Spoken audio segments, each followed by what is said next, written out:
Bismillahirrahmanirrahim. Assalamualaikum warahmatullahi wabarakatuh. Al-Fatihah. A'udzubillahi minasyaitonirrajim. Bismillahirrahmanirrahim. Alhamdulillahirabbil alamin, arrahmanirrahim, maliki yaumiddin, iyyaka na'budu wa iyyaka nasta'in, ihdinas siratal mustaqim, siratal ladzina an'amta 'alaihim ghairil maghdubi 'alaihim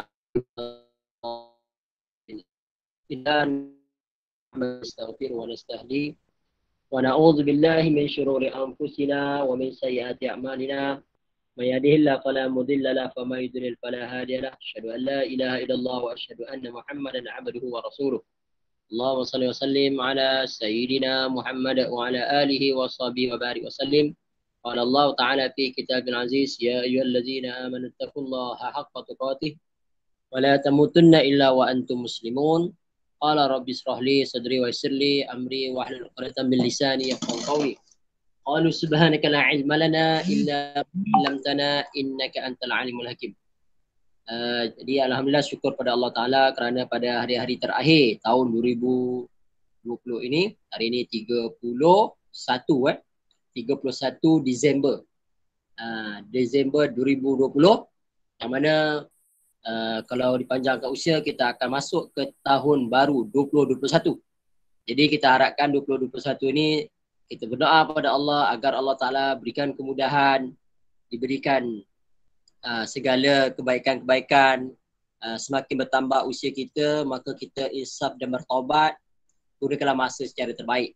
Mungkin tahun 2020 adalah satu tahun yang mana mungkin di sana ada ujian-ujian, cabaran-cabaran yang perlu kita depani dengan cara terbaik, dan kita telah pun melaluinya, dan kita sehingga hari ini masih lagi sampai ke tahap hari ini. Jadi kita bersyukur pada Allah Ta'ala, banyakkan syukur pada Allah Ta'ala, tengok kebaikan-kebaikan yang Allah Ta'ala bagi pada kita berbanding tengok apakah kekurangan yang kita yang diterima pada tahun 2020. Jadi kita nak momentum tahun 2021 ini, kita minta agar kita terus menyambut cabaran. Kalau sekarang ni kita belajar biasa-biasa je, kita kena belajar luar biasa lah. Okay, dalam kuliah pada hari ini, Ustaz suka mengingatkan balik beberapa perkara penting. Antaranya, Ustaz nak ingatkan anda semua bahawa pastikan siap kertas kerja.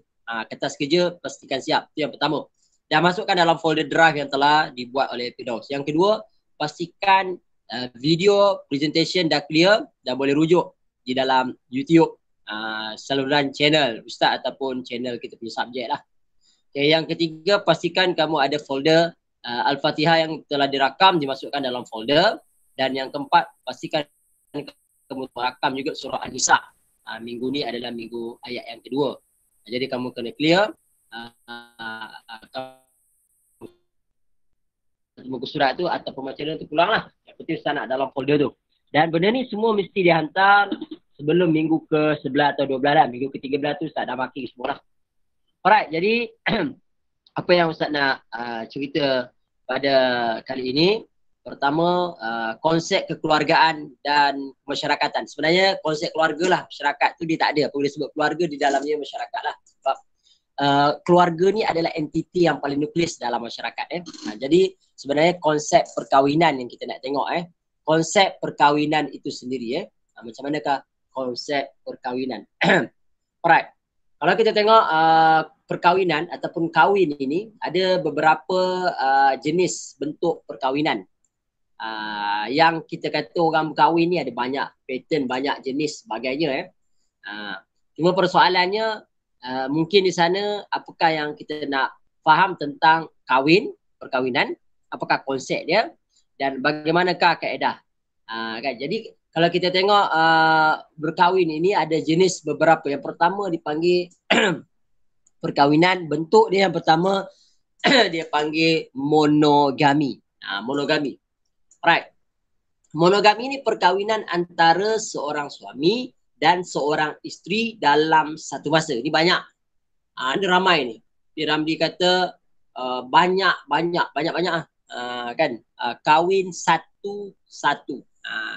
Dia kahwin monogami. Ya, ni maknanya perkahwinan yang standard biasa kebanyakan orang. Maknanya suami kahwin isteri dia seorang. Itu monogami lah. Yang kedua, poligami. Iaitulah perkahwinan seorang laki-laki dengan 2 atau lebih isteri dalam satu masa. Islam hanya benarkan 4 sahaja. Suami boleh berkahwin dengan 4 sahaja isteri dalam satu masa. Baru ni kita dengar negeri Pahang katanya nak buat nak buat satu galakan kahwin lebih daripada satu. Jadi ini satu perkara yang baru mungkin dalam negara kita apabila mereka ada pihak berwajib menggalakkan kahwin lebih. Kenapa kahwin lebih ni mungkin? Mungkin kita kata ramainya anak dara di luar sana yang telah berusia 30-an, 40-an, 50-an yang tak kahwin lagi. Jadi kenapa tak kahwin? Tak ada jodoh lah. Fankihu ma tabalakum minan nisa'i masna wa sulasa wa ruba fa in hittum alla ta'dilu fawahidah. Hendaklah kamu berkahwin 2, 3 dan 4 dan sekiranya kamu tak mampu kahwin seorang sudah. Itu ayat Quran lah. Ayat Quran maknanya ni perkahwinan yang biasa. Yang ketiga dipanggil polyandry, perkahwinan seorang isteri dengan 2 atau lebih suami. Ini tak ada berlaku pada kita lah ni. Tapi dulu ada satu masa berlaku kepada masyarakat satu tempat apabila dia berkahwin dengan seorang suami, maka adik-beradik suami pun dianggap berkahwin dengan dia sekali. Ini kadang-kadang banyak berlaku lah, ada berlaku. Ini perkataan monogami. Pernah dengar tak monotheism? Monotheism, pernah dengar? Siapa pernah dengar tolong tekan 1, tak pernah dengar tekan 0. Monotheism. Kalau monotheism maknanya Tuhan yang satu. Dia menyembah Tuhan yang satu.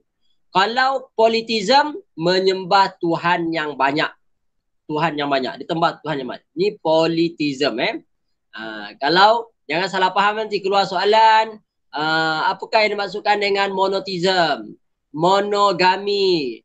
Polytheism. Poligami. Confused nak jawab. Ini kena clear. Supaya jangan ada permasalahan-permasalahan. Alright. Okay. Seterusnya. Apakah kepentingan pembentukan keluarga ni? Keluarga ni maksudnya kenapa perlu kita ni berkahwin? Betul kan? Kenapa perlu berkahwin? Kan elok tak payah berkahwin. Maknanya dia touch and go saja. Sedap dia kan. Tak nak tanggungjawab. Kadang-kadang ada orang tak nak berkahwin, dia melakukan perzinaan sebagainya sebab tak nak bertanggungjawab, tak nak pening-pening, individualistik, penting diri sendiri sebagainya. Yang pertama, mengekalkan kesinambungan generasi manusia. Ini yang pertama. Kita nak manusia ini ada consistently, sentiasa, continuously, maknanya dalam keadaan sentiasa mereka ini dalam keadaan ada. Sekarang ni manusia ada di bumi ini lebih kurang 7 bilion. Jadi bertambah lagi akan datang mungkin nak masuk 8 bilion. Masyarakat Malaysia pun dah 32 juta. Jadi nak kekalkan kesinambungan generasi lah. Generasi bertambah. Yang kedua, kita nak pelihara kesucian diri dan keturunan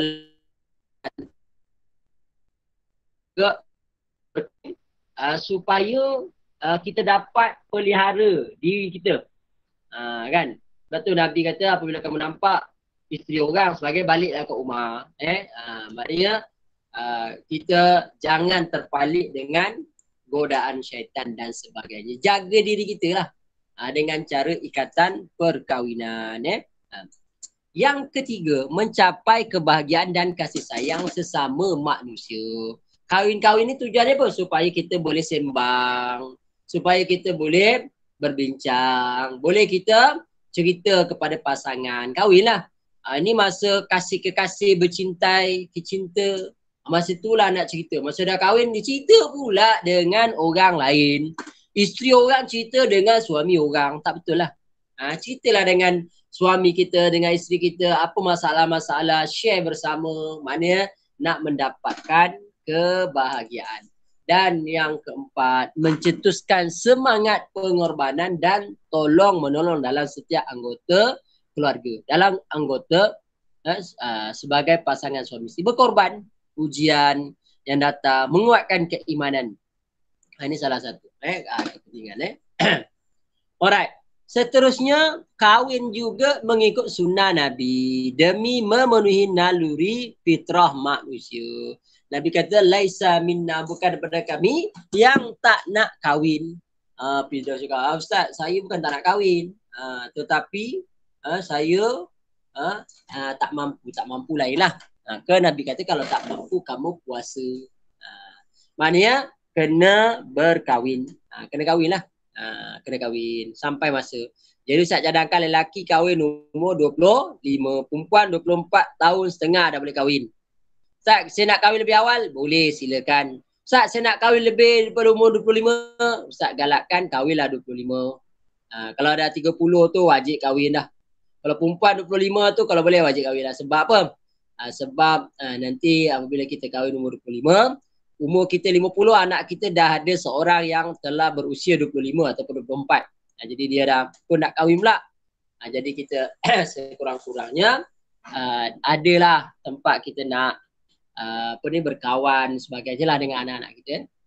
Right, seterusnya membentuk umat yang kuat dan mantap. Kahwin-kahwin ni supaya kita ramai. Kalau setiap orang dalam grup ni ada 21 orang ni. Kahwin-kahwin ada 4 orang anak. Dah bertambah. Kan? Jadi maka bertambah umat yang kuat dan mantap, tapi mestikan ada kualiti, antara ada belajar. Mencapai ketenangan jiwa dan hati. Hati ni kalau tak kahwin dia tak tentram, tercari sana tercari sini, dia tercari-cari tak tahu mana hujung pangkal. Maknanya tak ikut apa yang Nabi lakukan, maka kita akan berhadapan dengan fitnah. Kita akan kena fitnah, kan kahwin lah. Dan yang terakhir, kahwin ni nak cari keredaan Allah. Kahwin-kahwin ni bukannya sebab nak seronok, nak ikut hawa nafsu, tapi kerana sunnah Nabi berkahwin. Nabi berkahwin dan ia merupakan syariat. Ada syariatnya. Ni Allah Ta'ala sebut, fankihu ma qabalakum minan nisa'i masna wa sulasa wa ruba' fa in hibtun alla ta'dilu fawahida. An-Nisa ayat 6. Maka berkahwinlah dengan siapa yang kamu berkenan daripada perempuan-perempuan lain, 2, 3 atau 4. Kemudian jika kamu bimbang tidak berlaku adil, kahwin seorang cukuplah. Ini dalil menunjukkan Allah Ta'ala benarkan kahwin sampai 4. Bukan suruh kahwin 2, 3 dulu. Lepas tu ceraikan kahwin seorang. Salah. Jangan salah faham tentang ayat ini. Kahwin tu bolehlah. Kalau kau nak kahwin lebih bolehlah. Tapi sampai 4 sajalah. Tapi rasanya kalau rasa macam tak mampu, kasih sayang pun rasa curhat, maka kahwinlah seorang. Kahwin seorang dululah. Jangan terus kahwin 2, kahwin seorang dulu untuk rasa bertanggungjawab. Okay. Hadis Nabi SAW yang mana Nabi menyebut ya ma'asyar syabab, wahai pemuda-pemuda, man istata', siapa yang di kalangan kamu hendaklah kamu ini berkahwin. Siapa yang mampu di antara kamu berkahwin, maka berkahwinlah. Kerana berkahwin ini dapat menundukkan pandangan dan menjaga kehormatan. Riwayat Bukhari dan Muslim. Jadi kahwin-kahwin ini menyebabkan dapat menjaga kehormatan diri.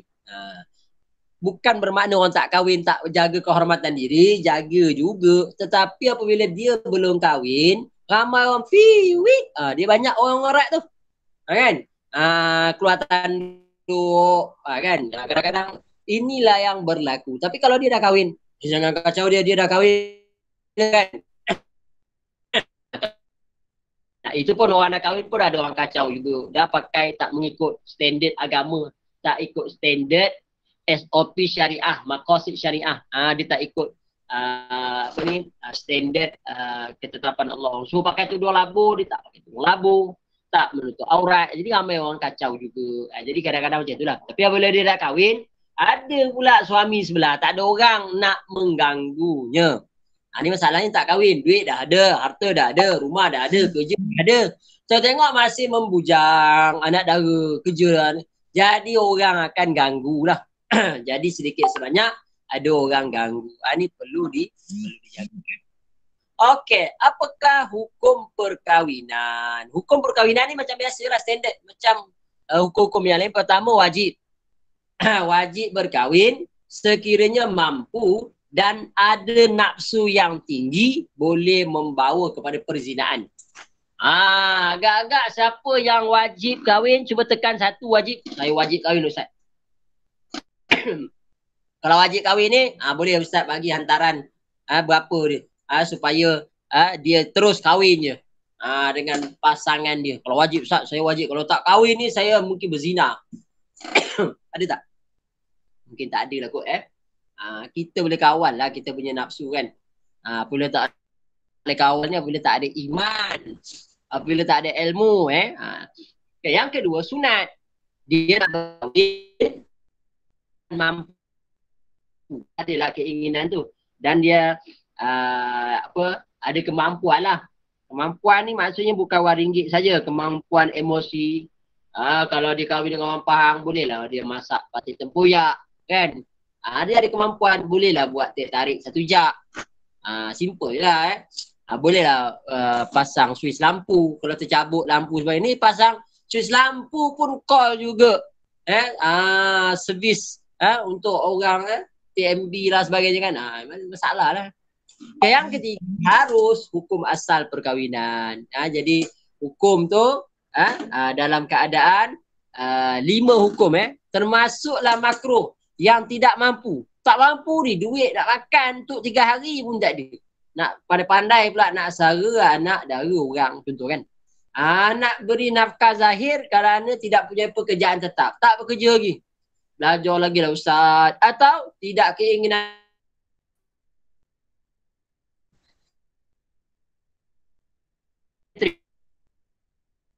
Ustaz, saya benar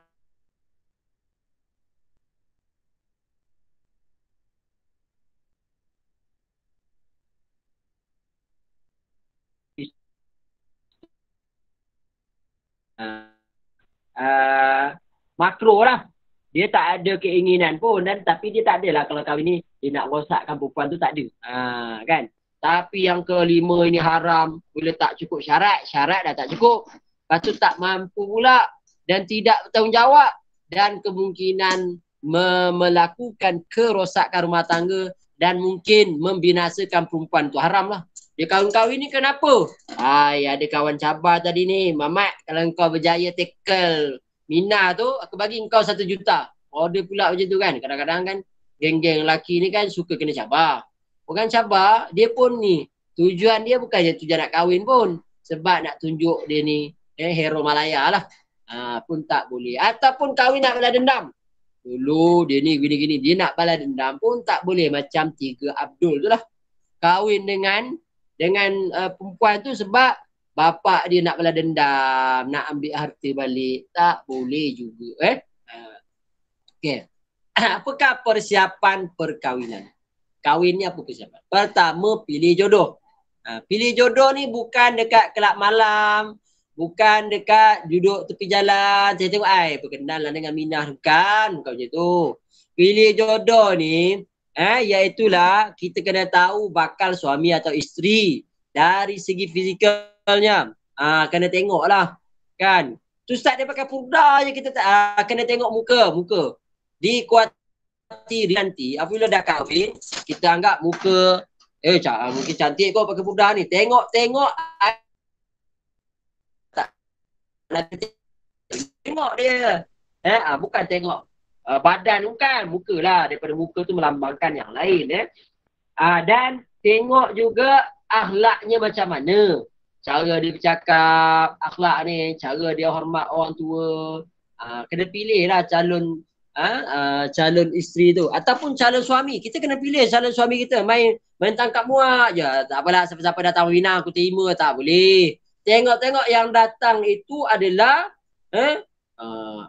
perisat dadah ke. Boleh pilih. Jangan sembarangan terima. Tengok akhlak dia. Yang penting dalam bab akhlak ni, Ustaz cadangkan suami yang terbaik dia jaga solat berjamaah lah. Kalau ada nanti Hurin, orang tanya kamu datang Minang kan, tanya dia, awak ni jaga tak solat berjamaah? Oh saya tak pernah tinggal solat berjemaah. Kan? Tu okey tu. Yang kedua, tengok dia ni seokok ke tidak. Kalau seokok, blacklist terus. Kena ada senarai checklist. Kan? Fidau datang nak meminang. Fidau, kau seokok tak? Oh, seokok. Seokok buang terus. Masukkan dalam tong sampah senarai tu. Kan? Maknanya tengok akhlaknya. Dan seterusnya, tengok macam mana tutur bicaranya. Tengoklah macam mana tutur bicaranya. Macam mana dia ni? Dia ni okey ke tak okey ni? Bercakap macam mana? Kalau macam Tarzan je kan? Tengok lemah lembut. Dia ni pengasih ke tidak? Penyayang ke tidak dengan anak-anak? Kalau dia benci anak-anak, tengok anak-anak terabur ni pun dia pening lah. Tak boleh lah. Kita perlu anak-anak. Jadi maksudnya tengok bakal suami dan isteri, fizikal dan juga akhlaknya macam mana. Spiritual lah. Yang paling penting bagi ustaz, dijaga solat berjemaah, dia hormat mak bapak, itu yang paling penting. Dua kriteria ni yang perlu ada. Dijaga hubungan dengan Allah, jaga hubungan dengan manusia. Yang mana Nabi menyebut, tangkihul limar'ah, dikawinkan perempuan itu arba', 4 perkara. Nabi menyebut lima luha, iaitulah bagi harta. Ada orang kahwin ni, dia kata kahwin kerana harta. Boleh jadi. Yang kedua, kahwin kerana keturunan. Yang ketiga, kahwin kerana li jamaluha. Keturunan li nasabuha. Sebab nasab keturunan lah. Oh, ni keturunan baik-baik. Ni keturunan ustaz-ustaz ni. Semua keluarga dia ustaz-ustaz. Ni keturunan artis ni. Saya memang dah lama nak jadi artis ni. Nak bermenantukan keturunan polis ni. Ni keturunan diraja ni. Ni keturunan kayangan ni. Ni keturunan orang biasa-biasa ni. Ni orang keturunan kaya. Macam-macam lah kan. Ada kerana kecantikan. Cantik. Inilah adalah perempuan tercantik di Malaya. Ada orang kahwin kerana cantik je. Tapi kena ingat, umur 60 memang dah hilang dah kecantikan fizikal. Mungkin kecantikan rohani tu adalah kan. Dan ada Nabi kata, ada yang kahwin kerana agamanya, kerana akhlaknya. Agama ni akhlak, tutur bicara, sopan santun. Maknanya kena akhlak. Maka Nabi kata, fazfaz bizatidin. Hendaklah kau pilih kerana agama. Jadi kalau Firdaus nak kahwin, tengok dia ni macam mana ni. Kahwin, dia kerana agama ke kerana cantik. Cantik ni, kalau isteri tu tak cantik pun, kalau di make up, boleh jadi cantik. Kan? Sebab kahwin kerana cantik lah. Tapi kalau kahwin kerana cantik ni, tengok sekarang cantik. Tengok. Orang buat dajal, kena simbah asid. Bertukar muka isteri jadi alien. Agak-agak dia suka tak? Tak suka dah sebab kahwin kerana cantik. Dia cari pula orang lain lebih cantik. Hari ni suami nampak, dia kahwin kerana cantik. Tahun depan ada lagi orang lebih cantik. Dia suka pula dengan orang tu. Dia buat kahwin bukan kerana orang tu. Kahwin kerana cantik. Ini kena clear lah. Janganlah kahwin kerana cantik. Kalau yang cantik ni sementara sifat. Kahwinlah kerana agama.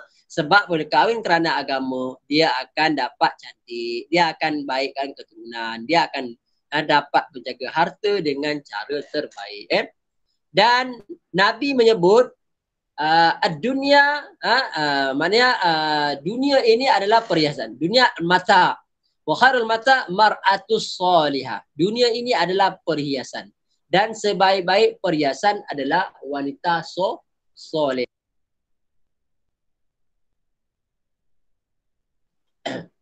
Alright. Jadi maksudnya apa? Maksudnya dunia ini adalah perhiasan. Jadi kalaulah kita nak hias rumah kita, keluarga kita, carilah wanita soleh. Apa dia wanita solehah ni? Wanita solehah ni wanita yang menjaga hubungan dengan Allah, sembahyang, puasa, zakat tu memang tak ni lah. Dan taat pada suami. Tidak mengherdik suami. Tidak bila suami tengok muka dia, suami hilang masalah. Ni wanita solehah ni. Kan? Maknanya wanita solehah ni wanita yang dambaan suami lah. Right. Apa bentuk perkahwinan? Maknanya peminangan ataupun pertunangan. Bertunang. Yang pertama beberapa perkara yang kita kena tengok dalam bab pertunangan. Bab bertunang ni.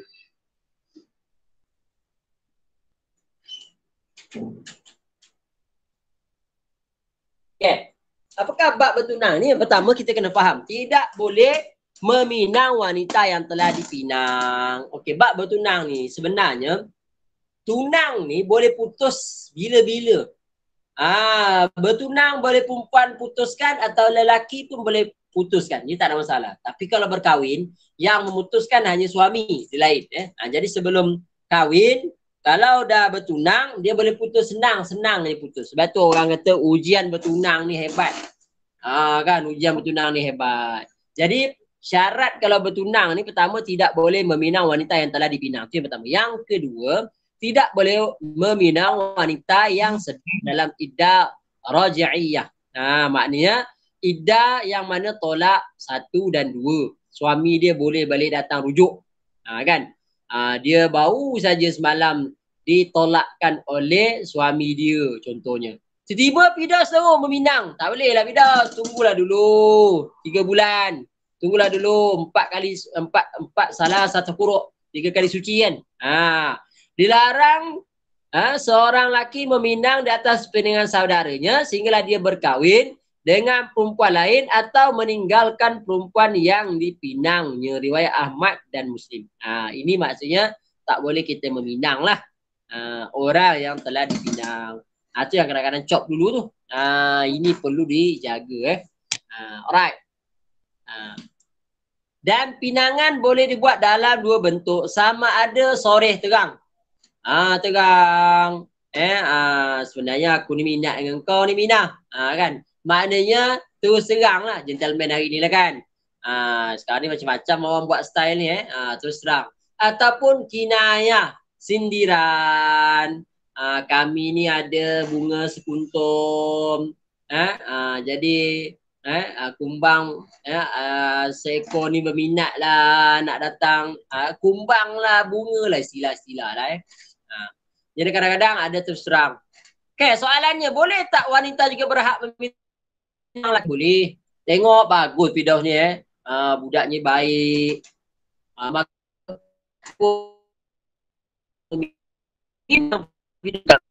Maksudnya datang berisik lah Firdaus. Kau ni dah ada orang belum? Tapi zaman sekarang ni tak ada. Jadi call terus direct. Firdaus, kau dah ada orang ke belum Rasa macam minat kau lah. Dia direct je zaman sekarang ni. Zaman dulu je lah malu-malu sikit kan. Perempuan sekarang ni gentleman sikit lah. Gentle girl lah kot. Dia terus direct je. Suka tak suka cakap. Boleh. Maknanya perempuan pun boleh membuat pilihan dia nak pilih siapa. Kan. Tapi seelok-eloknya ikutlah cara dan hukum agama lah. Hukum adat pun kena ikut juga. Hukum agama. Hukum agama macam mana. Sekarang ni zaman sekarang ni bukan zaman macam dulu. Zaman sekarang ni keluar habis degree dah ada pasangan. Dah ada pasangan lah. Kan kadang-kadang macam tu dah ada pasangan jadi kadang-kadang inilah salah satu jodoh kita ni kadang-kadang di tempat-tempat kita. Kadang-kadang tempat kerja kita, kadang-kadang tempat kita belajar. Kadang-kadang jodoh kita ni di perantauan, macam-macam lah. Yang penting jodoh telah ditentukan oleh Allah Ta'ala. Jangan kita risau buat jodoh. Okay. Kalau kita tengok apakah yang dimaksudkan dengan kahwin-kahwin ni. Pertama, kahwin ni kita himpun, kita kumpul dan kita ikat. Ini kahwin. Kan? Maknanya kita himpun, kita kumpul dan kita ikat. Dan istilahnya kahwin ni apa? Akad yang menghalalkan pergaulan, perhubungan antara suami isteri, bukan muhram. Maknanya bukan adik sebagainya, yang bukan mahram lah. Dia maknanya yang boleh kahwin lah. Kan? Dengan rukun dan syarat tertentu dan menimbulkan hak dan tanggungjawab di antara keduanya. Maknanya apabila dah kahwin saja, ada tanggungjawab suami, ada tanggungjawab isteri selepas kahwin. Ini kita kata perkahwinan. Yang ditandai dengan akad iaitu ijab dan qabul. Ijab dan qabul. Tanda terima, tanda serahan dan tanda terima. Saya jual, saya beli. Itu kalau jual belilah. Saya nikahkan kamu dengan anak aku dengan mas kahwin RM30,000 tunai. Saya terima. Contohnya itulah kan. Ada kalau sebut nama saya ni dengan menerima panjang sangat, kadang tak habis kan. Jadi saya terima, boleh ke? Sedangkan mas kawin adalah pemberian lelaki pada wanita dengan kerelaan hati, sama ada berpuasan ataupun ajar doa. Dengan ini saya memberikan mas kawin dengan mengajarnya membaca Al-Fatihah pun boleh. Nak kawin-kawin duit tak ada kan, maka ajar ke Al-Fatihah je lah Firdaus, maka boleh lah juga itu mas kawin. Okey, rukun perkahwinan. Pertama ada pengantin laki-laki. Maknanya bakal calon suami lah. Yang halal dinikah. Maknanya bukan yang haram dinikah. Tentu adik-beradik tak boleh lah. Kan? Tidak melebihi 4 isteri. Maknanya bakal suami ni kahwin, dia kalau dah kahwin ada 2 isteri boleh lagi, 3 isteri boleh lagi. Campur dia 4 lah. Tak boleh melebihi 4 lah. Yang kedua pengantin perempuan. Ada pengantin perempuan bukan isteri orang. Kahwin-kahwin rupanya isteri orang. Apa hal? Kan? Kahwin dengan isteri orang. Ataupun dalam tempoh edah. Isteri suami dia baru ceraikan dia. Tempoh edah kahwin. Tunggulah dulu bang. Yang ketiga ada 2 saksi. Saksi ni pula adil. Adil sini dia tidak melakukan dosa besar. Dan tidak berterusan melakukan dosa kecil. Adil ni maknanya dia baik penghitaran pendengar. Dia boleh dengar dan dia boleh menengok lah, saksi. Yang keempat ada wali. Wali ni maknanya bapa dia atau wali hakim. Maknanya ada dia punya kaum kerabat yang menyerahkan tadi nanti ni. Wali lah. Wali mujibir. Islam, balik, berakal, lelaki-lelaki adil, tak dalam ihram. Tengah-tengah buat ihram, kahwin tak boleh. Yang kelima, sirah. Ada tanda terima. Ustaz, kahwin dalam SMS. Kira tengoklah ada hukum fatwa tu kan. Ataupun jarak jauh. Penting ada ijab, tanda ijab dan kabulnya tu Right. Wali ni orang bertanggungjawab terhadap pengantin perempuan. Dan wali berperanan sebagai pelindung pengantin perempuan daripada penganiaya. Ini peranan kena faham. Wali ni dia tanggungjawab. Kahwin dengan suami dia tengok suami rupanya hantu gaya. Kan menzalimi perempuan. Jadi wali ni bertanggungjawab ni daripada dizalimi. Ustaz zakat ni, ustaz telah kahwinkan kakak ustaz lah yang akan nikahkan dia lah. Saya nikahkan akan dikau dengan kakakku. Lepas tu ustaz pun itu tahun 2008. Baru ni tahun 2019 ustaz pun nikah seorang adik lain. Pun jarak je kan. Jauh. Ni tak tahu lagi ni. Ada lagi ni. Jadi wali ni dia peranan melindungi pengantin.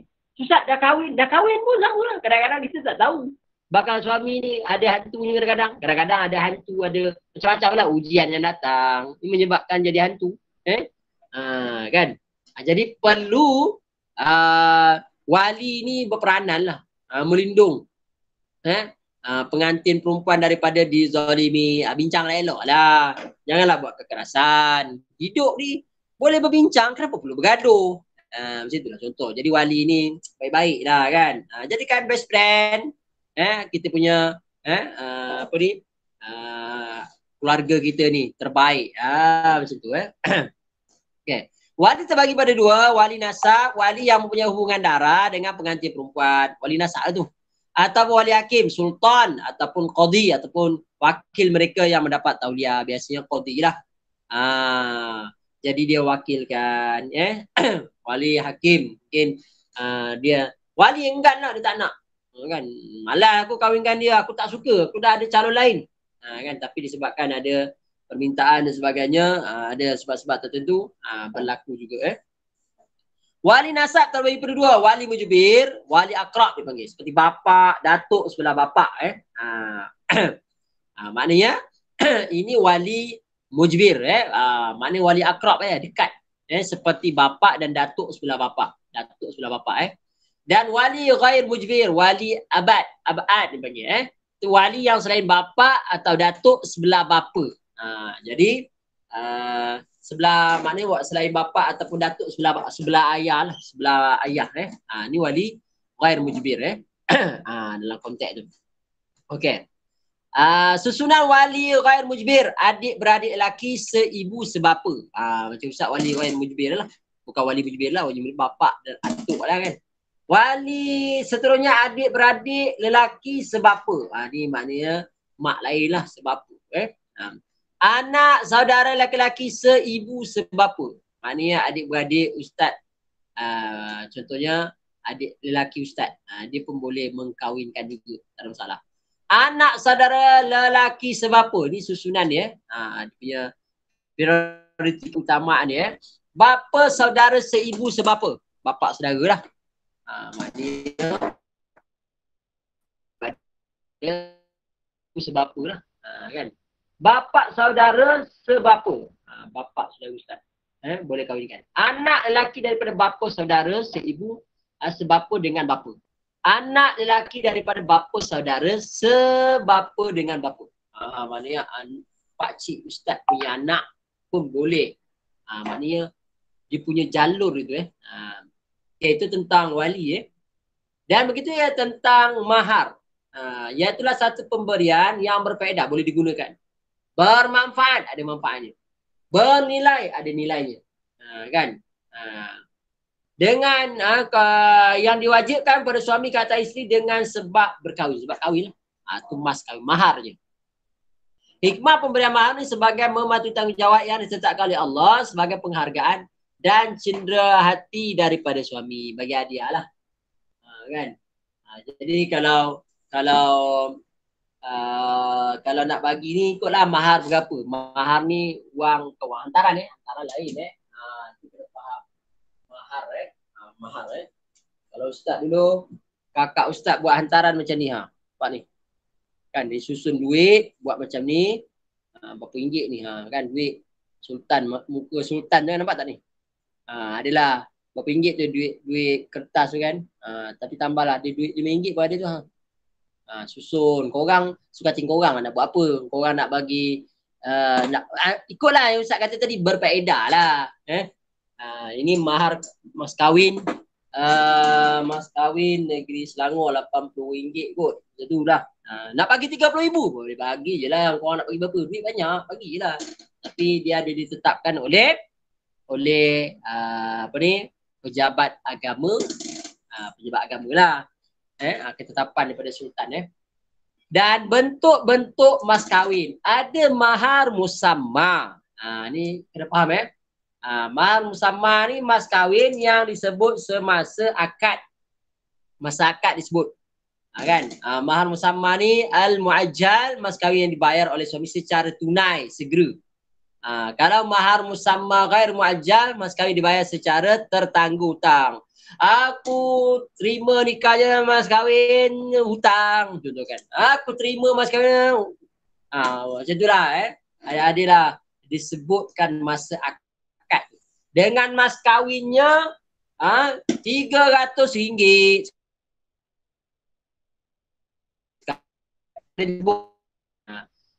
Tangguh ghair muajjal. Ada dipanggil mahar misil. Mas kahwin tidak ditentukan jumlahnya semasa akad yang dibayar atas penilaian ahli keluarga. Ni mahar misil lah. Mahar musamma dinyatakan masa akad. Biasanya kita tak sebut lah. Sebut RM300. Tapi ada hantaran. Apa beza hantaran dengan mas kahwin? Hantaran ni kalau di Kelantan sebagainya, hantaran itulah mas kahwin. Kalau RM10,000 itulah mas kahwin. Sebab biasanya dia dapat terus kepada anak perempuan tu. Tapi dalam Selangor ni dia lain sikit kan, konsep mas kahwin dengan hantaran. Biasa hantaran nak bantu keluarga perempuan tu lah, sebab perlu ikat kendara kan. Kita bersyukur atas dapat berkahwin, kita bayarlah sedikit kenduri kesyukuran untuk jemput. Itu masing-masing punya style Alright. Cara masing-masing Okey, undang-undang perkahwinan dalam bab munakahat. Munakahat ni perkahwinan haram kekal muabbad, tak boleh kahwin. Itulah keturunan darah. Ada keturunan darah seperti apa? Ibu tak boleh kahwin dengan ibu. Nenek pun tak boleh kahwin. Adik-beradik langsung tak boleh kahwin. Anak pun tak boleh kahwin. Yang kedua, pertalian keluarga seperti anak tiri apabila telah disetubuhi ibunya. Dan juga mertua Dan menantu tak boleh. Bekas bapak betul tak boleh. Bekas mak betul tak boleh. Ibu tiri dalam tak boleh. Ibu tiri ni bapak kita berkahwin dengan dia. Ibu tiri tak boleh kahwin sebagai anak tiri tak boleh. Dan yang ketiga disebutkan penyusuan seperti ibu susuan, tak boleh kahwin ibu susuan. Saudara sesusu, tak boleh. Adik-adik sesaudara susu pun tak boleh. Kan dia pernah menyusu dengan makcik dia contohnya kan. Jadi saudara sesusuan dia tu tak boleh dia kahwin kan. Haram sementara. Jadi yang tadi tu semua tadi tu yang haram muabbad tu dia tak ada masalah dari segi aurat, tak ada masalah. Itu kena faham yang kita sebut ni haram kekal ni dia aurat dia tak ada masalah. Maknanya keturunan darah ni dia tak menutup aurat tu tak ada masalah. Aurat ni maksudnya antara pusat dengan lutut tu lah. Itu tak ada masalah. Yang haram sementara ni dia tak boleh kahwin sementara je. Jadi dia kena jaga aurat. Tak boleh dia tak pakai tudung. Contohnya adik beradik isteri. Tak boleh. Adik beradik isteri. Kita kahwin dia adik-adik seorang. Adik dia tak pakai tudung. Tak kena pakai tudung. Sebab kita boleh berkahwin dengan dia apabila bercerai dengan isteri. Kan dia haram sementara. Haram sementara. Yang kedua, perempuan bukan Islam. Itu haram sementara. Perempuan dalam iddah pun tak boleh. Sementara dalam iddah. Perempuan yang bersuami tak boleh. Haram juga. Tak boleh dia kahwin perempuan yang ada suami. Bila bolehnya? Bila dia dah bercerai dengan suami. Bila suami dia mati. Itu maksudnya. Perempuan bukan Islam. Kalau perempuan tu masih Islam, boleh kahwin. Itu contohnya. Haram sementara. Okey. Kita masuk pembubaran perkahwinan. Tolak. Tolak ni apa? Melepaskan ikatan perkahwinan dengan lafaz tertentu dari suami. Kan dah boring dah 60 tahun kahwin, anak cucu dah ramai, cicit pun ada, malah dah. Boring lah. Cari pula lah yang lain. Ada juga macam tu. Dia tak bersyukur apa yang ada, carilah Sweet 17. Umur dah 70 dah, kahwin dengan Sweet 17 pun boleh jadi. Bukan X70 kan. Sepatutnya carilah 70 ke apa kan. Dia 17 dia cari right. Itu contoh lah. Okay, hukum talak ni hukumnya makruh. Asal hukum tolak ini apabila suami ceraikan isteri dengan tidak melakukan kesalahan. Isteri tak ada salah pun. Balik-balik rumah terus ceraikan isteri dia. Isteri dia, kenapa bang? Abang dah tak betul ke? Kan? Dia tak ada sebab. Makruh makruh. Hukumnya suami dia mungkin dah tak mampu dah. Tak, isteri tak ada salah. Dia lah tak mampu nak cari nafkah sebagai kan. Haram. Tolak ni haram. Apabila isteri dalam haid. Dah tolak isteri dalam haid, isteri tengah haid. Tolak tak boleh. Suci setelah isteri suci tapi ada disetubuhi sebelum ini pun tak boleh juga. Tak boleh tolak dalam keadaan suci tapi telah disetubuhi. Sunat. Sunat pula hukum dia ceraikan isteri bila pihak suami tak mampu memberi nafkah yang secukupnya. Sepatutnya isteri dengan keadaannya 3,000 sebulan. Dia tak mampu bayar 3,000 sebulan. Ataupun pihak isteri tak mampu mengawal kehormatannya. Orang kata, kau pakailah tudung Mina. Dia cakap isteri dia Mina je contoh kan. Mina kata tak boleh bang. Saya memang kena tunjuk saya ni. Saya memang bekerja sebagai peragawati ni. Kalau tak tunjuk ni berhenti kerja. Isteri suami kata tak boleh lah macam tu.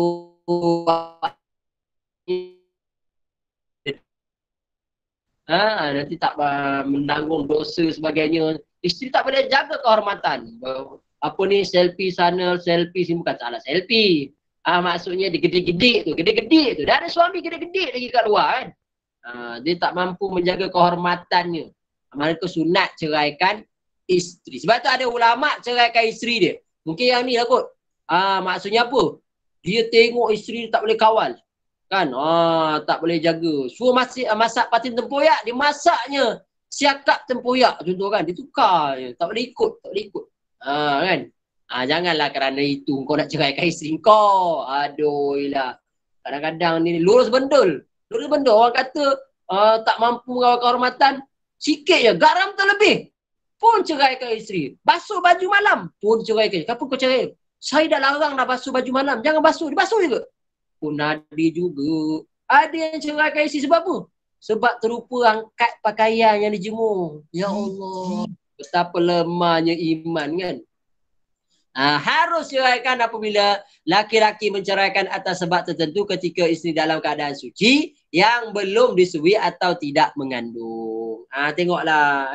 Jadi ini kena jagalah. Tapi kena fikir balik lah. Kenapa kau dulu kahwin ke tak fikir? Kalau ustaz dia tak beritahu, memanglah. Apabila kita dah kahwin, perkahwin itu cabaran. Satu ujian.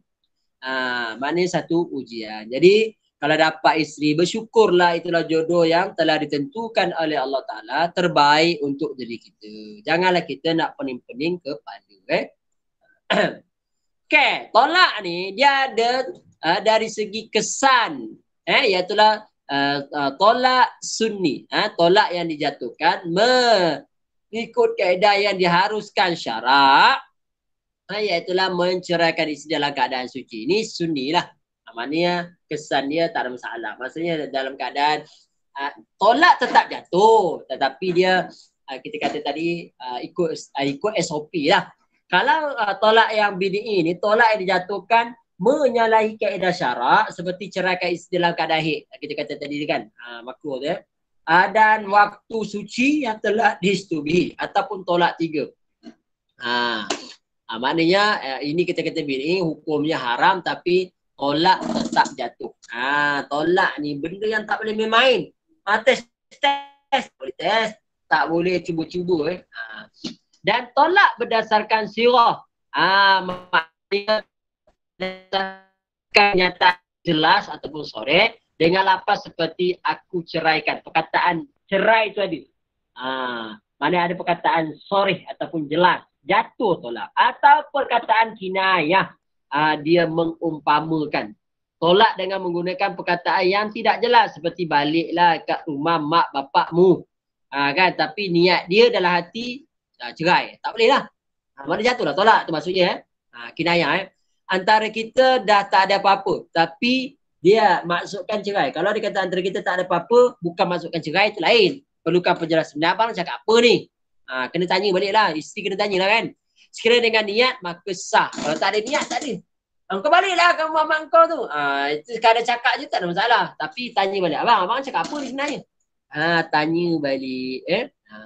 Tolak berdasarkan kesan rujuk, ba'in.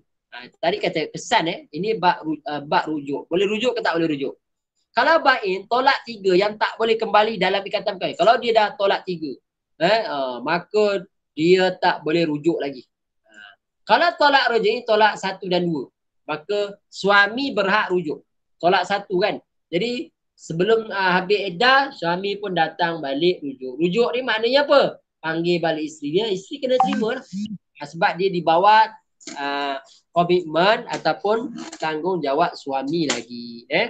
Tapi dalam tolak raj'i ini sebenarnya apabila isteri tu kena tolak, isteri tak boleh keluar lagi daripada rumah tu. Mana dalam masa iddah dan suami masih lagi wajib memberi nafkah zahir kepada isterinya. Makan, pakaian, tinggal tu masih bagi melainkan telah tolak bain, tolak kekal tolak 3 dah. Apakah hukum tolak ni apa? Pertama, rahmat dan kasih sayang Allah terhadap hamba-Nya. Kadang-kadang dulu kahwin, mungkin dia tak nampak, maka apabila dia bercerai, membuka mata masing-masing, hidup lebih bahagia, dapat suami lebih baik, dapat isteri lebih baik. Dulu mungkin terkongkong, stres, ada problem, masalah, masa bercinta dulu, semua baik, tahi pun wangi.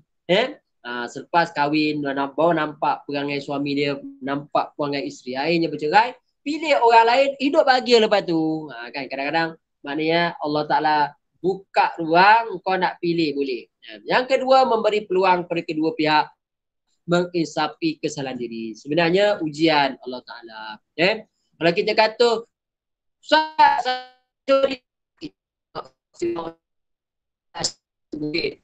teruskan berkahwin sampailah hujung hayat daripada Asia. Ujian.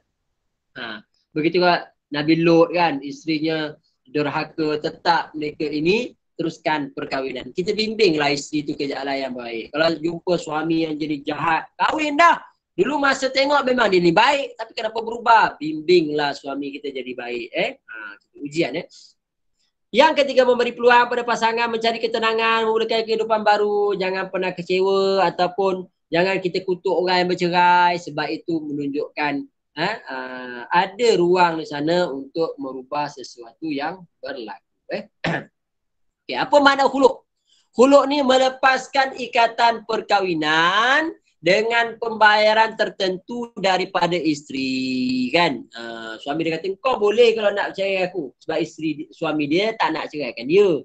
Tapi dia ni dah benci dah dengan suami ni, dah bengang dah ni. Maka suami kata, boleh kau bayar 2 juta. Isteri pun bayar 2 juta, tebus tolak dia. Itu mana khuluk lah. Ada lagi lah sebut perkataan taklid. Iaitulah memutuskan ikatan perkahwinan apabila dituntut oleh isteri atas sebab yang mengharuskan syarat. Taklid lah, lepas taklid apabila kahwin kan. Apabila suami aku tak pulang 3 bulan ataupun lepas akan nikah kan, maka aku pun mengadu pejabat agama. Lepas tu pejabat agama pun melihat sebagainya dan terjatuhlah. Mana yang ada perkataan tadi. Mana isteri tadi menuntut sebab suami ada benda aku syarat. Seterusnya li'an, tuduhan suami kepada isteri yang berzina tanpa saksi. Dia ni balik-balik rumah, ada jantan lain dalam rumah kan. Kita tengok bersama dengan isteri dia. Apabila tengok-tengok, dia berzina, isteri dia berzina dengan orang lain. Jadi dia pun bawa bagi tahu mahkamah, isteri aku ni isteri aku telah melakukan zina, dia kata. Kan? Tapi mana ada saksi, takkan isteri berzina, kena panggil, wahai orang kampung, tengok isteri aku berzina ni. Sebab nak cukupkan orang saksi. Jadi li'an. Jadi tu adalah suami. Jadi nanti suami kena bersumpah, sekiranya aku tipu, maka laknat Allah ke atas aku. Kan? Dia kena ada sumpah li'an lah. Maknanya, ini tak kena hukuman qazab. Kalau kita menuduh orang lain berzina, tak bawa saksi, kena hukuman dusta lah. Mana boleh tuduh orang berzina. Dalam bab tuduh orang berzina ke orang melihat ke, kena datang 80 kali itu dalam Islam. Jadi tak boleh tuduh sebarangan. Tapi dalam bab itu suami boleh tak datangkan 4 orang saksi, cuma mereka perlu bersumpah. Ustaz, kalau saya bersumpah, saya nampak dia berzina. Tak boleh. Kau tetap kena hukuman 80 kali sebatan. Sebab kena bawa 4 saksi. Tengok. Mana perzinaan tu berlaku. Jadi payahlah nak berlaku. Mana dah nak panggil orang lagi saksi sebagainya. Kan? Seterusnya nusyus. Keengganan isteri menunaikan kewajipan terhadap suami. Kan? Isterinya kita kata kurang hasam lah. Kan? Tak dengar cakap suami. Suami kata, kau tutuplah aurat elok. Abang ni, saya baru nak beritahu orang kampung, saya lah wanita Melaya yang paling cantik dalam Melaya ni, contoh kan. Dia nak menunjuk je isteri dia. Maknanya nusyus lah. Isteri tak, isteri yang nusyus. Isteri nusyus ni maknanya derhaka kepada suaminya. Itunya zihar. Zihar ni apa? Suami menyerupakan isteri dengan ibunya atau mahramnya. Dia cerita, muka awak ni macam muka, disebut adik-beradik dia ke, adik-beradik suami ataupun disebut macam muka mak dia, muka mak suami lah. Tak boleh. Kita menyerupakan anggota badan kalau perwatakan boleh. Ni anggota badan kita sebut Okey, iddah. Iddah ni apa? Kita ni bilangan. Maksudnya iddah, bilangan Syarat mengatakan satu tempoh menunggu yang tertentu bagi perempuan yang telah diceraikan. Ada tempoh tertentu kan. Hukumnya apa? Memastikan rahim isteri bersih daripada benih bekas suami dan memberi ruang peluang kepada pasangan menjadi kesilapan diri. Jadi sebenarnya antara lainnya nak tengok dalam tempoh dia bercerai itu ada tak dia ni mengandung ke tidak, ataupun mungkin dia ikut nafsu, dia pun ceraikan isteri. Jadi baru cerai seminggu dia dah pening lalat dah. Memang dia tak boleh bercerai sebenarnya. Jadi dia rujuk balik. Ni hebatnya Islam, bagus. Praktikal. Manusia ni kadang-kadang ikut hawa nafsu bercerai. Tapi sebabkan dia kuat nafsu, dia boleh rujuk balik dalam tempoh iddah tadi. Boleh rujuk balik. Tempoh iddah ni macam kalau kematian suami 4 bulan 10 hari. Kalau bercerai hidup, tengok perempuan yang mengandung sehingga melahirkan anak. Kalau dia bercerai hidup, tapi rupanya masa bercerai tu kita kata dah tadi tak boleh cerai. Dan dia bercerai, tetap jatuh, tolak jatuh. Tapi iddah dia kena sampai melahirkan anak. Kalau perempuan yang masih haid, 3 kali suci. Salah tata kuruk. Dia bercerai, tengok. Dia suci kali pertama, suci kali kedua, suci kali ketiga. Kalau perempuan yang telah putus haid, hanya 3 bulan. Maknanya 3 bulan sajalah. Alright, itu dia punya tempoh iddah. Rujuk. Rujuk ni maknanya kembali lah. Rujuk ni dia come back. Syarat apa? Kembali semula kepada ikatan perkahwinan dalam tempoh iddah. Jadi tak ada masalah. Dia tak payah kahwin balik. Hikmahnya apa? Sebagai rahmat dari Allah memberi peluang untuk membina semula kehidupan rumah tangga yang lebih aman dan bahagia. Itulah. Kan? Okey, apakah hak dan tanggungjawab suami terhadap isteri? Pertama, nafkah yang sempurna. Nafkah ni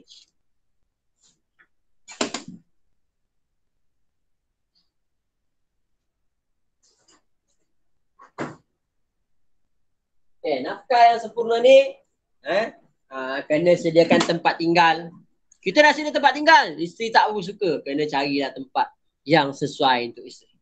Kita kahwin duduk dengan mak kita, maknanya mak mertua isteri kita lah kan. Mak mertua maksudnya isteri kita tu dia anggap mak kita mak mertua kita lah kan. Mak mertua dia lah. Jadi kena, kalau dia tak suka kena carilah sewa rumah ke sebagainya. Kalau tak ada lagi rumah kan, beli rumah ke. Nafkah sudah makan, pakaian, tempat tinggal lah. Lepas tu apa lagi? Suami kena bayar mas kahwin. Mas kahwin berapa ditentukan. Kena bayar lah. Apa lagi? Kena kasih dan sayang. Tak boleh kahwin-kahwin tak suka mana boleh. Kena bimbing dan tunjuk ajar isteri dengan sempurna. Kena ajar lah. Isteri tak pandai masak patin tempoyak, kita suka. Ajar dia kursus masak patin tempoyak. Kan? Ataupun ajar dia apa yang kita suka apa. Siakap 3 rasa. Isteri tak pandai. Asyik kita masak, ajar dia masak. Kan? Bimbing lah. Tak pandai mengaji, kita ajar dia mengaji. Kita pun tak pandai mengaji lah Ustaz. Hantar di kelas mengaji. Sekarang banyak online Apa lagi? Layanan yang baik. Layan isteri macam raja, macam permaisuri lah. Kan? Layan terbaik. Seterusnya apa? Perlindungan daripada ancaman bahaya. Kalau tengok dia ni bawa motor pun kena bagi kereta lah. Jangan bagi motor, bagi kereta lah. Ancaman daripada bahaya, kena lindungi lah. Kalau ramai orang ancaman tempat kerja, ancaman apa? Ramai pula orang mengorak dia, kena adjust sesuatu lah. Buka tempat kerja ke apa ke. Macam-macam.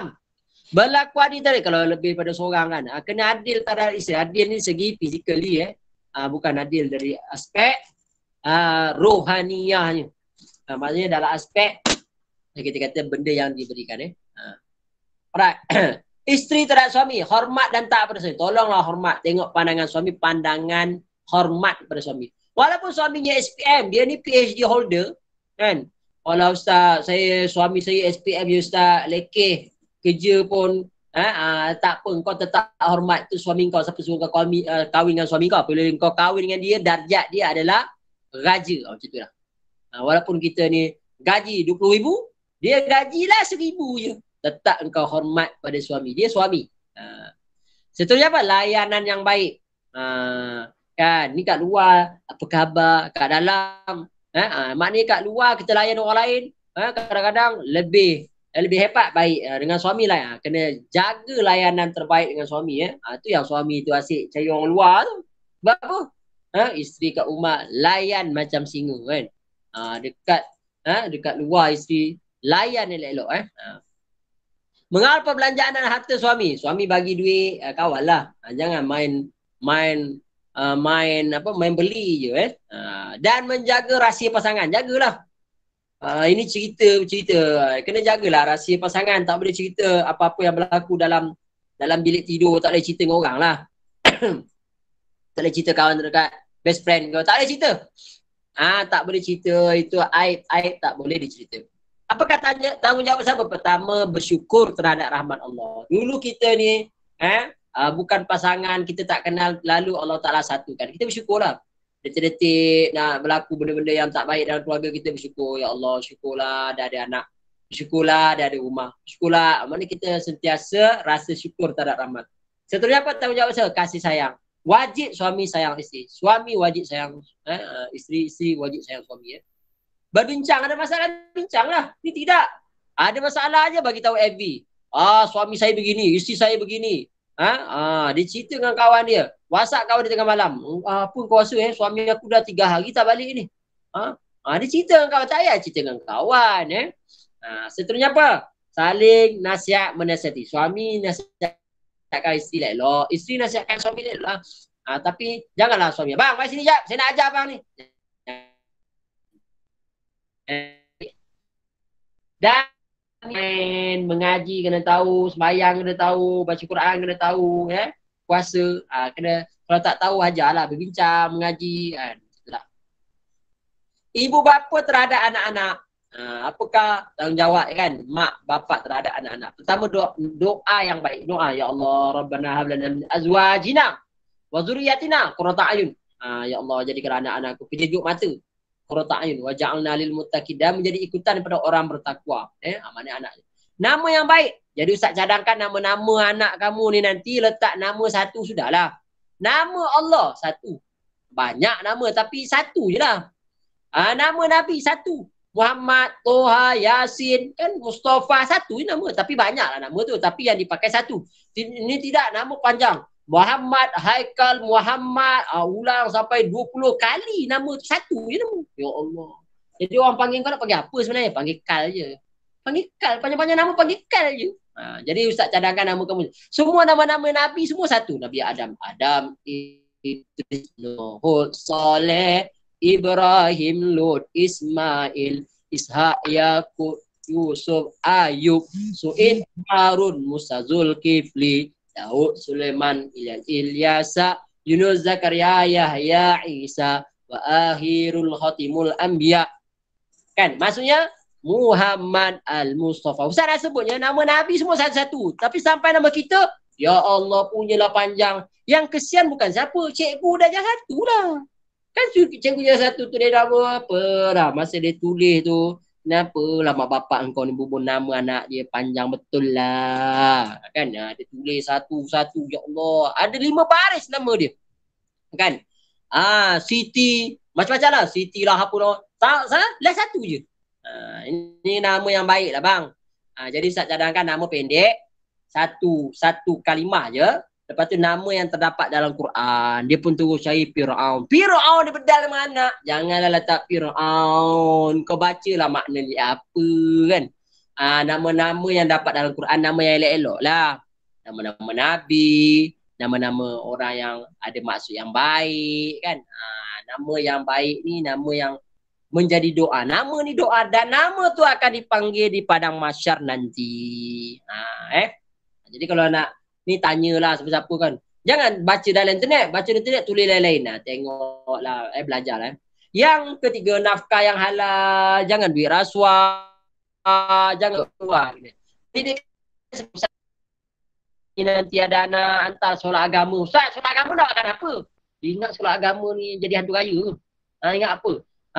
Semua makan, cakap akan makan lah, jangan risaulah. Hantar sekolah agama anak tu. Ustaz dah sekolah kebangsaan, hantarlah masuk kafar pagi, petang sekolah kebangsaan, boleh tak ada masalah.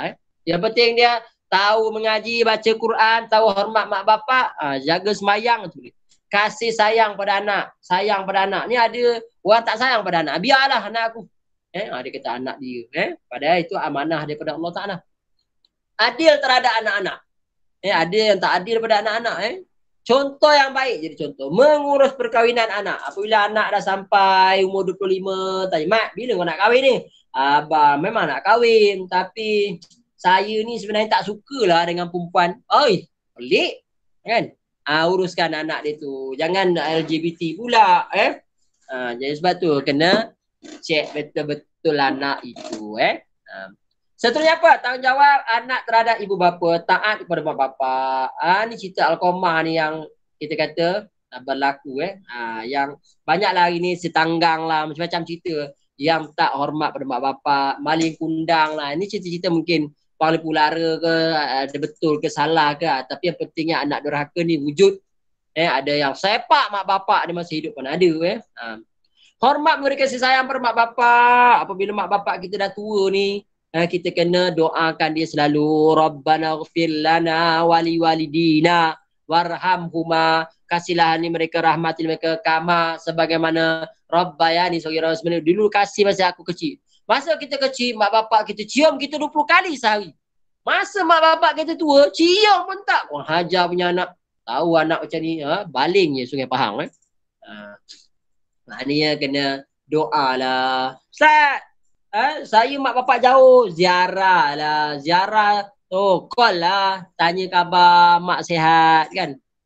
Ni anak dah berjaya. Duit pun tak bagi.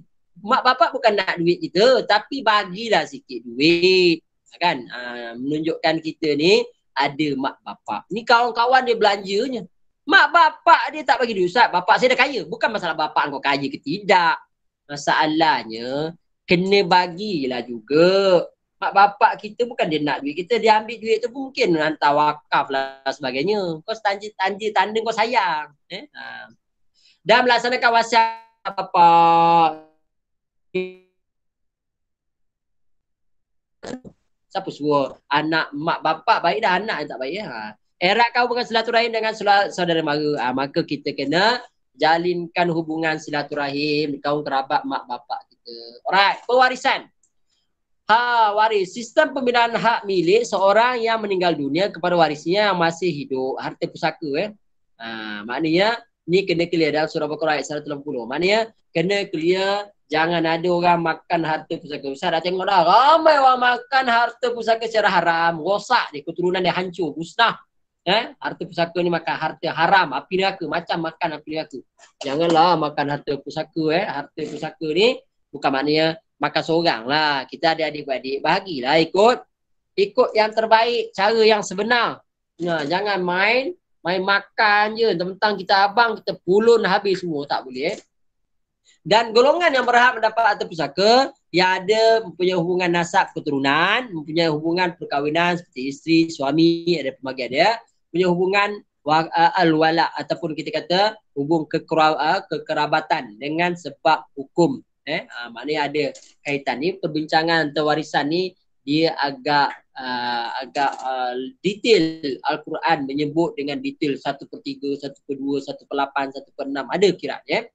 Maka pewaris yang telah meninggal dunia, syarat dia pewaris tu maknanya telah meninggal dunia dan ahli waris masih hidup. Ada orang yang hidup dan kedudukan ahli waris adalah jelas, tidak ada diragukan.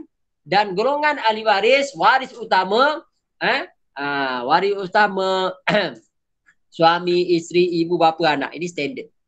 Kalau seorang bapa mati, maka akan dapatlah kepada anak-anak dia lah, kaitan dengan suami dia berapa, isteri dia berapa, atau tengoklah kan. Ada bapa, anak, ada kan. Garis gantian, datuk sebelah bapa, nenek sebelah ibu, bapa, cucu daripada anak lelaki, adik-beradik perempuan seibu sebapa, adik-beradik perempuan sebapa, adik-beradik lelaki seibu, adik-beradik perempuan sebapa. Jadi senang macam ni lah. Tak payahlah. Kadang-kadang kita sibuk pasal harta orang, kita kumpul harta sendiri sudahlah. Jadi maksudnya ambil harta kita sajalah. Jadi kalau kita pening sangat, kita kata tak apalah, bahagikan bahagian kita tu kita infakkan kepada orang yang mati tu, contohlah kan. Kita ada harta sendiri kita. Tak payahlah kita nak ambil harta, boleh ambil harta waris yang telah dibagi-bagilah, tak ada masalah. Jadi sekurang-kurangnya. Dan laki-laki standard lah. 42, 44. Kita tadi. Dia menjaga daripada berlaku kezaliman kepada adik-beradik perempuan. Sebab lelaki-lelaki ni ada 4 tanggungjawab. Pertama, tanggungjawab pada mak dia. Kedua, tanggungjawab kepada isterinya. Ketiga, tanggungjawab kepada adik-beradik perempuan dia. Keempat, tanggungjawab kepada anak perempuannya. 4 je lah. Sebab itu lelaki dapat 2. Kalau perempuan ni tak ada tanggungjawab, dia hanya tanggungjawab pada suami dia. Kan. Tapi ada orang kata Ustaz, kalau dah kahwin ni kita tak boleh ni ke?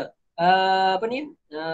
Kena tak boleh dengar ke cakap mak bapak, kena dengar, kena hormat, tapi minta permission dengan suami lah. Kan. Jadi suami pula jangan lagi saya tak bagi. Ini suami hantu dia ni cari suami lain. Kalau ada suami hantu macam ni. Mak bapak dia sakit. Apabila bagi tahu minta nak ziarah, suami tak bagi. Wah, hajar punya suami. Dia baru kenal isteri dia tu, baru kenal 6 tahun lepas. Padahal mak bapak dia kenal 20 tahun sebelum tu. Tiba-tiba mak suami pula nombor satu kan. Tengoklah pula kan.